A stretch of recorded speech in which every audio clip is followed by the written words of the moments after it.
எங்களுக்கு அடுக்கும் பாருங்க கொடுங்க, அடுக்கும் பாருங்க எனக்கு கொடுத்துருங்கன்ற நாங்க அடுக்கும் பாருங்க எனக்கு கொடுத்துருங்க. நாங்க அங்கெல்லாம் நாங்க போலன்னா நீ டாக்டரா நான் டாக்டரா நாங்க சொல்றபடி கேளுங்க. நீங்க உங்க இஷ்டத்துக்கெல்லாம் நீங்க பேசாதீங்க. நாங்க எங்க எழுதி கொடுக்குறோமோ நீங்க அங்க போங்கன்ட்டாங்க.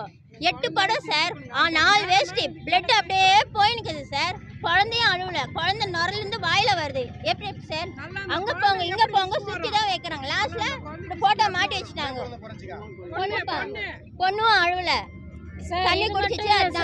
இது மட்டும் இல்ல, நிறைய அசிங்கமா பேசுறாங்க. போற லேடிஸ்க்கு இல்ல, கர்ப்பிணி பெண்கள் எல்லாம் நிறைய அசிங்கமா பேசுறாங்க. இவங்க எல்லாம் புருஷன் கூட இல்லாத ஏடி குழந்தை பெத்துக்கிறீங்க? இவங்க சொல்லியாங்க குழந்தை பெத்துக்குவாங்க. இருக்க மாட்டாங்க. இவங்க எல்லாம் யார் சொல்றதுக்கு சொல்லுங்க. குழந்தை கூட்டிட்டு வர மாட்டாங்களா? இவங்களும் புருஷன் கூட இருக்க மாட்டாங்களா? நேத்து நைட் சேலத்துக்கு போய் நேத்து நைட் இவங்களுக்கு இதுக்கு மேல புருஷன் தேவையா? இதுக்கு மேல இவங்க ஒரு டாக்டர் தானே.